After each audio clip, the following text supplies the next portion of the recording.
Halo Sobat Tata Ruang, tahukah kalian?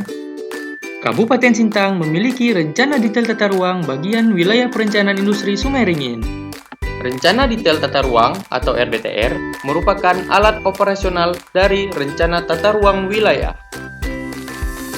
Selanjutnya, RDTR ditetapkan sebagai Perda Nomor 1 Tahun 2020 tentang Rencana Detail Tata Ruang Bagian Wilayah Perencanaan Industri Sungai Ringin.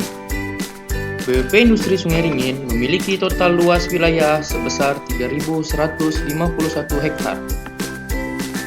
BWP Industri Sungai Ringin terbagi menjadi 3 sub-BWP, yaitu sub-BWP-A dengan fungsi utama pusat pelayanan ekonomi, sub-BWP-B dengan fungsi utama sub-pusat pelayanan ekonomi, transportasi, dan industri, dan sub-BWP-C dengan fungsi utama kawasan revitalisasi industri dan lahan eks tambang.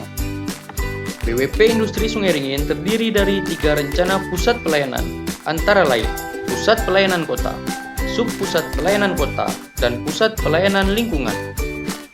Ini adalah peta rencana struktur ruang yang merupakan susunan pusat-pusat permukiman dan sistem jaringan, antara lain Rencana Pusat Pelayanan, Rencana Jaringan Transportasi, Rencana Jaringan Energi, Rencana Jaringan Telekomunikasi, Rencana Jaringan Air Minum, Rencana Jaringan Drainase, dan Rencana Jaringan Persampahan. Dan ini adalah peta rencana pola ruang yang merupakan distribusi peruntukan ruang dengan fungsi lindung dan fungsi budidaya.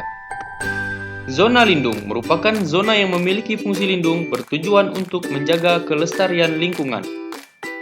Zona budidaya merupakan wilayah yang ditetapkan dengan fungsi utama untuk dibudidayakan, antara lain perumahan, perdagangan dan jasa, kawasan peruntukan industri, pembangkit tenaga listrik, sarana pelayanan umum, dan pertanian tanaman pangan.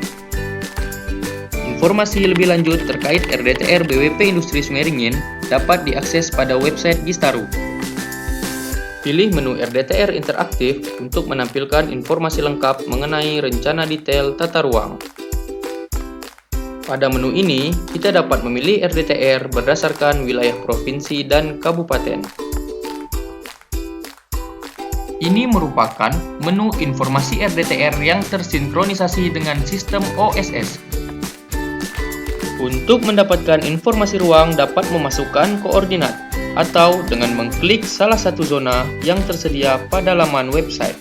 Selanjutnya akan muncul informasi zonasi seperti kode subzona, nama zona, dan nama subzona. Daftar kegiatan seperti kegiatan diizinkan, kegiatan bersyarat, kegiatan terbatas, dan kegiatan terbatas bersyarat. Selanjutnya, intensitas ruang. Terdapat informasi KDB maksimum, KLB maksimum, dan persentase KDH minimum.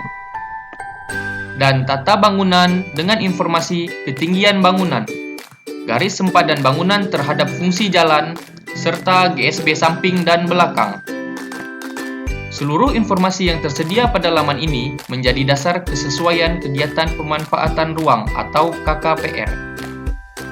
Manfaatkan ruang sesuai peruntukannya. Ayo bersama menata ruang.